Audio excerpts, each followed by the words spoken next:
Bom dia. Sim, realmente foi a caminhada que eu fiz no final do ano em Brasília.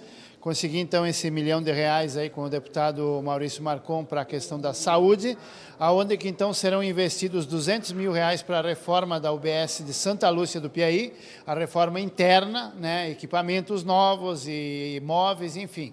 E também a compra de um terreno no valor de R$ 300 mil, também para a comunidade de Santa Lúcia, para que um dia possa ser construída, então, a nova UBS de Santa Lúcia do Piauí. Os outros R$ 500 mil, então, serão investidos na telemedicina, aonde que será contemplado, então, a UBS de Fazenda Souza.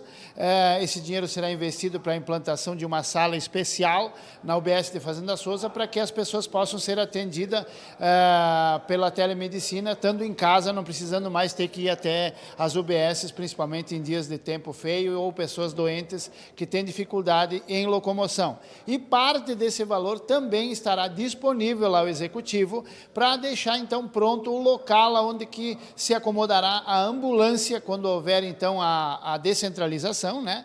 Então, será instalada uma ambulância na UBS de Fazenda Souza para que possa atender todo o interior, onde hoje as ambulâncias têm que sair do centro da cidade para atender o interior e muitas vezes as pessoas vêm a óbito por causa da distância. Então, fico muito feliz, agradeço ao deputado Maurício Marcon por esse grande apoio já no início. Essa verba estará disponível já no início do segundo semestre, pelo que ele já me passou, né? E quero aproveitar também o momento para parabenizar o Executivo aí por pôr em prática finalmente, né, uma luta nossa lá do começo da telemedicina em Caxias do Sul.